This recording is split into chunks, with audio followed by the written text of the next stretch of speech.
दोस्तों हमारे आज के इस वीडियो का टॉपिक है hormonal mechanism of sexual reproduction. और ये जो टॉपिक है ये टॉपिक आपके MSc first year first semester botany के पेपर सेकंड माइकोलॉजी से लिया गया है। तो टॉपिक बहुत ही इंपॉर्टेंट है क्योंकि एग्ज़ाम के पॉइंट ऑफ व्यू से देखा जाए तो इस टॉपिक से रिलेटेड आपके एग्ज़ाम में क्वेश्चन पूछे जाते हैं। तो वीडियो की शुरुआत करते हैं। तो सबसे पहले बात आती है कि सेक्स हार्मोन्स होते क्या हैं। तो सेक्स हार्मोन्स डिफ्यूजिबल सबस्टेंस होते हैं जो कि सेक्सुअल रिप्रोडक्शन में भाग लेते हैं। अब बात आती है कि ये सेक्स हार्मोन्स कौन कौन से हैं। तो जैसे जैसे हम वीडियो में आगे बढ़ेंगे वहाँ पर मैं आपको हर एक पॉइंट को अच्छे से समझा दूंगा कौन कौन से हार्मोन्स होते हैं, इनके फंक्शन क्या है। लेकिन यहाँ पर बात आती है कि सेक्स हार्मोन्स है क्या, तो आप कैसे डिफाइन करेंगे। These are diffusible substance which play in sexual reproduction. आपको बता दें कि सबसे पहले डी बेरी नामक साइंटिस्ट ने 1881 में सेक्सुअल हार्मोन्स को रिपोर्ट किया था। और किस में रिपोर्ट किया था, इन्होंने एक फंजाई है एक्लिया। तो एक्लिया के दो स्पीसीज़ थे, एक स्पीसीज़ है एक्लिया एम्बी सेक्सुअलिस और दूसरा है एक्लिया बाइसेक्सुअलिस।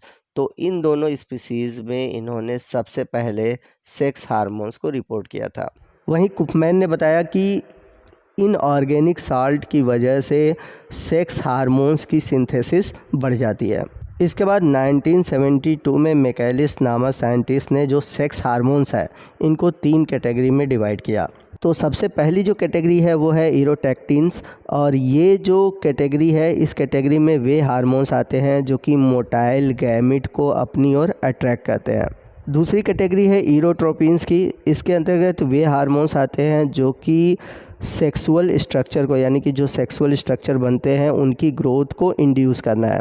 और तीसरी कैटेगरी है इरोगेंस की। इसके अंतर्गत वे हार्मोन्स होते हैं जो कि सेक्सुअल स्ट्रक्चर जो होते हैं उसमें डिफ्रेंशिएट करते हैं और उसको इनिशिएट करते हैं, यानी कि जो सेक्सुअल पार्ट है उनमें कौन मेल होगा कौन फीमेल होगा, यानी कि कौन प्लस होगा या फिर माइनस होगा, उसको डिफ्रेंशिएट करने का काम इरोगेंस करते हैं। यदि हम एग्ज़ाम के पॉइंट ऑफ व्यू से देखें तो फंजाई में 5 मोस्ट इम्पॉर्टेंट जो सेक्स हार्मोन्स है वो नीचे दिए गए हैं और इनको हम 1 बाय 1 डिटेल से डिस्कस करेंगे। तो सबसे पहला जो मोस्ट इम्पॉर्टेंट सेक्स हार्मोन्स जो फंजाई में पाया जाता है वो है साइरेनिन। तो ये जो साइरेनिन हार्मोन्स है ये मैकेलिस द्वारा 1958 में एलोमाइसिस के 2 स्पीसीज़ एलोमाइसिस मैक्रोगाइनस और एलोमाइसिस अर्बस्कुलस में डिस्कवर किया गया था।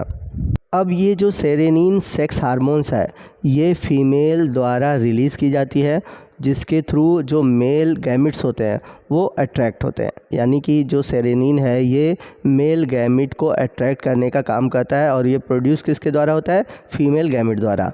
वहीं रेपोपोर्ट और मैकेलिस ने इसके बाईसाइकिल जो स्ट्रक्चर है, केमिकल स्ट्रक्चर है, उसके बारे में बताया। जैसा कि नीचे आप देख सकते हैं कि बाईसाइकिल स्ट्रक्चर आपको नीचे साइरेनिन का दिखेगा और इसका जो मॉलिक्यूलर फार्मूला है वो है C15H24O2 और जो मॉलिक्यूलर वेट है वो है 236 किलो डाल्टन। आगे चलते हैं फंजाई के अगले सेक्स हार्मोन्स की ओर जो कि है एंथ्रीडियोल और उगोनियोल। तो अगर हम बात करें एंथ्रीडियोल और उगोनियोल के डिस्कवरी की तो सबसे पहले रेपर ने 1939 में एंथ्रीडियोल और उगोनियोल जो सेक्स हार्मोन्स है इसको डिस्कवर किया था एक्लिया नामक फंजाई की स्पीसीज़ में। तो ये दोनों हार्मोन्स जो हैं ये दोनों स्टेरॉयड नेचर के होते हैं। तो सबसे पहले हम बात करते हैं एंथ्रीडियोल के बारे में। तो जो एंथ्रीडियोल सेक्स हार्मोन्स है ये एक क्रिस्टलाइन कंपाउंड है जिसका मॉलिक्यूलर वेट है C29H42O5 और इसका जो मॉलिक्यूलर वेट है वो है 470 किलो डाल्टन। और इसे क्रिस्टलाइन फॉर्म में सबसे पहले जो आइसोलेट किया था वो थे मैकमोरिस और बार्क्सडेल। आपको बता दें कि ये जो हार्मोन्स है एंथ्रीडियोल ये 4 तरह के रिएक्शन को स्टिमुलेट करता है। तो पहला जो फंक्शन है कि ये इनिशिएट करता है एंथ्रीडियल हाइफी के फॉर्मेशन को मेल माइसिलियम पर, यानी कि मेल माइसिलियम पर जो एंथ्रीडियल हाइफी है उसको डेवलप करने का काम ये हार्मोन्स करता है। इसके अलावा ये एंथ्रीडियल हाइफी के कीमोट्रॉपिक स्टिमुलेशन को बढ़ाता है।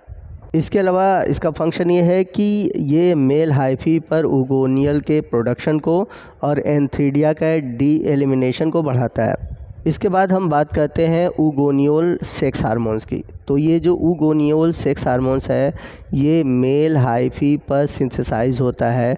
और कौन सिंथेसाइज करता है? सिंथेसाइज करता है एक्लिया एम्बी सेक्सुअलिस। लेकिन ये तभी प्रोड्यूस होगा जब एंथ्रीडियोल नामक हार्मोन्स होगा। अगर एंथ्रीडियोल नामक हार्मोन्स नहीं होगा तो ऊगोनियोल का फॉर्मेशन नहीं होगा। अब इस ऊगोनियोल का मेन काम क्या होता है? ये स्टिमुलेट करता है फीमेल हाइफी के ऊपर ऊगोनियम के फॉर्मेशन को।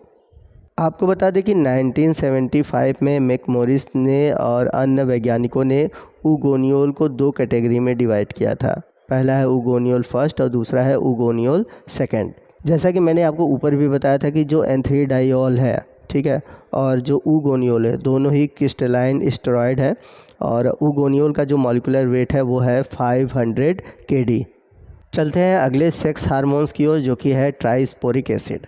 तो इस हार्मोन्स को सबसे पहले बर्जेफ ने 1956 में ब्लैकेस्लिया ट्राइस्पोरा और म्यूकर म्यूसिडो से आइसोलेट किया था। अगर हम बात करें ट्राइस्पोरिक एसिड के केमिकल स्ट्रक्चर की, तो ये एक तरह से अनसैचुरेटेड ऑक्सीजनेटेड ट्राईमेथिल साइक्लोहेक्सेन कंपाउंड है और इसमें जो बीटा कैरोटीन है वो अधिक पाया जाता है। अगर हम बात करें ट्राइस्पोरिक एसिड के टाइप की, तो ये 3 टाइप के होते हैं, टाइप ए, टाइप बी और टाइप सी। जो सबसे ज़्यादा एक्टिव और सबसे ज़्यादा जो पाया जाने वाला ट्राइस्पोरिक एसिड है वो है ट्राइस्पोरिक एसिड सी। वहीं अगर हम बात करें ट्राइस्पोरिक एसिड के मॉलिक्यूलर वेट की, तो इसका मॉलिक्यूलर वेट है C18H26O4 और इसका जो मॉलिक्यूलर वेट है वो है 306 किलो डाल्टन। अब चलते हैं अगले सेक्स हार्मोन्स की ओर, जो कि है ईस्ट अल्फा फैक्टर। तो इस हार्मोन्स को सबसे पहले लेवी ने 1950 में सैक्रोमाइसिस सेरेवेसी में डिस्कवर किया था। तो ये जो ईस्ट अल्फा फैक्टर हार्मोन्स है ये एक प्रकार का peptide copper ion complex hormones है, जिसका मॉलिक्यूलर वेट होता है 1400 किलो डाल्टन। तो अगर हम बात करें इसके केमिकल नेचर की, तो ये भी एक प्रकार का स्टेरॉयड हार्मोन्स है जो कि सेल के इलोंगेशन में यानी कि सेल को बढ़ाने में मदद करता है। अब ये जो ईस्ट अल्फा फैक्टर है ये 2 टाइप के होते हैं। पहला है ईस्ट ए टाइप और दूसरा है अल्फ़ा टाइप। तो ये जो टाइप ए है ये एक तरह से डिफ्यूजिबल केमिकल रिलीज़ करता है जो कि कॉपुलेशन के प्रोसेस को यानी जो हैप्लॉयड गैमिट्स है उनके कॉपुलेशन को बढ़ाता है। इसी के साथ साथ ये जो होता है सेल के ग्रोथ को रोक देता है और जो बर्डिंग द्वारा रिप्रोडक्शन है उसको बढ़ा देता है। तो ये था ईस्ट अल्फ़ा फैक्टर। तो इसी के साथ हमारा जो फंजाई में सेक्स हार्मोन्स वाला टॉपिक था वो ख़त्म होता है। और मैंने बहुत शॉर्ट में आपके एग्ज़ाम के पॉइंट ऑफ व्यू से देखा जाए तो उतने ही टॉपिक को मेंशन किया हुआ है जितना आपको लिखना है। बहुत ज़्यादा आपको एग्ज़ाम में लिखने नहीं है, इसलिए आप जितना भी मैंने पॉइंट बताया है उतना पॉइंट आप अच्छे से लिख लीजिए, उसको तैयार कर लीजिए। तो आपको आज का ये वीडियो कैसा लगा कमेंट करके ज़रूर बताइएगा। वीडियो अच्छा लगा हो तो प्लीज़ वीडियो को लाइक करिएगा, अपने दोस्तों में शेयर कीजिएगा। तो मिलते हैं अगले वीडियो में अगले टॉपिक के साथ, तब तक के लिए जय हिंद, जय भारत।